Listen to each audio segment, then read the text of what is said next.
As we all know, Europe has launched the Green Deal and wants to accelerate in decarbonizing society, and the mobility sector is an important contributor to the CO2 emissions. And so if we can electrify mobility, that would be an important contribution to the decarbonization of the European society. And in achieving this electrification, fleet can play an important role, as fleet could create the start of an S-curve. Switching between two technologies like internal combustion engine and electrified mobility typically goes into S-curves. That means that you have early adopters, but you have to create a momentum, and that momentum can be created by fleet, because fleet can also have a kickstart of the infrastructure rollout and therefore can contribute that we have the S-curve coming in sooner compared to if you would do nothing at the side of fleet. On top of achieving the Green Deal, also this is an important relaunch measure, because electrical mobility today starts to be more and more in the money, meaning that company cars have a comparable electrical car in the same range, so meaning that without additional cost we can actually have a stimulus to economy, including then as well the rollout of the infrastructure for charging those electrical cars.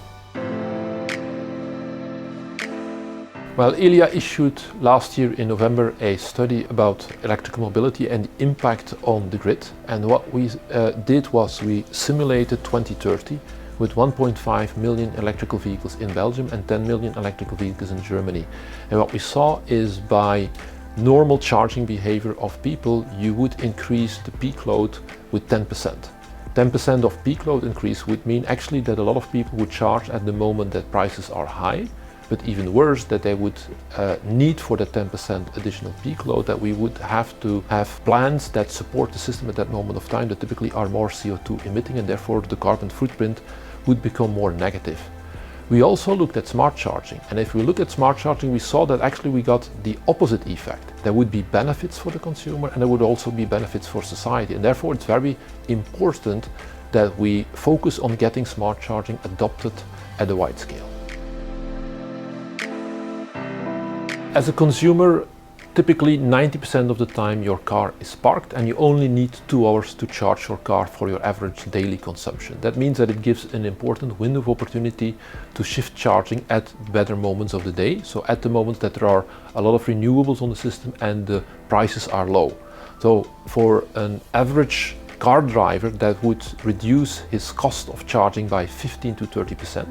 And in addition, it would reduce its CO2 footprint, CO2 footprint that went already down with 70% by moving from internal combustion engine towards electrified mobility, with 5 to 10% on top of that. In the same simulation, we looked also what would be the impact for the system. So if everybody would smart charge, they would charge more at the moment that we have excess renewables. That would then also mean for the same reference year 2013 that we would have much less curtailment, and the avoided curtailment would be the equivalent of 300,000 vehicles they're charged for a whole year. So that's quite important reduction that we would have in lost renewable integration into the grid. If we translate that then to CO2 emissions, this is an equivalent of 600,000 tons of CO2, so also a very important amount. And if we then look at the overall system cost, it would create an additional welfare of $500 million for the two markets, Belgium and Germany together. And that's because, of course, we would need less peaking plants to support the charging at the peak moments. Well, today we see already that quite some governments are taking measures to increase the attractiveness of electrical mobility, but what we see as well is that there are still important barriers. The most important barriers for a driver of an electrical car is the fact that there's still an important lack of infrastructure to charge his car. Second thing, there is a complexity in the data exchange that need to happen with those cars that often charge behind a meter. And then the last point is there need to be clear market rules on how the charging will be then invoiced to the right party. Elia launched already 2 years ago an ecosystem which is called Internet of Energy, where we had use cases around digitalization, and we used that ecosystem over the last year to have already specific use cases around e-mobility.